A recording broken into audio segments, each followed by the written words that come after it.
هو في اللحام اهو، اللحام هنا اهو اهو اهو اهو اهو اهو. هنا في لحام كمان كده في الاخر.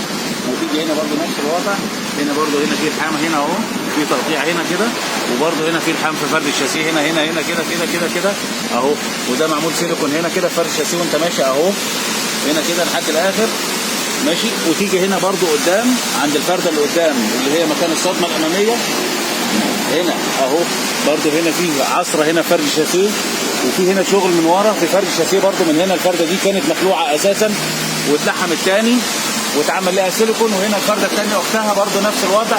في هنا عصره اهي موجوده اهي هنا كده ماشي. والفرده دي كانت مخبوطه، والسلاح اللي هو شايل الرفرف من فوق متطبق برضو كان واتعمل له شمكره واتفرد تاني. هنا برضو الشيش لوك اللي هنا ده كله ده متغير اهو، ده كده متغير ومتطبق، وكان فيه لحام وسمكره برضو في الدواسه. وهنا برضو فيه اهو سمكره اهو، في لحام هنا نفس الوضع اهو. في هنا لحام برضو نفس لحام دائري اهو في الانطره اللي هي الصغيره اللي في النص اهي، اللحام اهو داير اهو كده برضو نفس الوضع. هنا برضو نفس الوضع اهو، اللحام اهو كده اهو، اللحام هنا برضو نفس الوضع واضح اهو ماشي. اي حد ما يعرفش في العربيات لو رفع العربيه على الونش او رفعها على مجرى وبص عليها من تحت هيلاقي كل الشغل ده هيشوفه بالعين المجرده، مش محتاج واحد يكون فاهم في العربيات عشان خاطر يقول الكلام اللي انا بقوله ده. هنا اهو في شغل اهو، هنا تمام ماشي.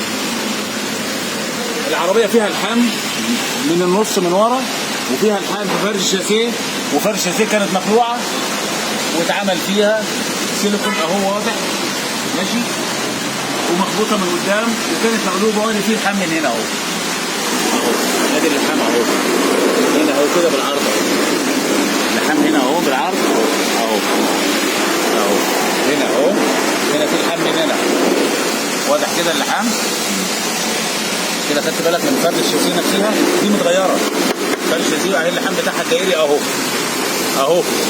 قرب الكاميرا عشان خاطر تشوف. ادي اللحام اهو هنا داير انزل تحت اهو. تعالى لف هنا من الفرده برضو اللحام اهو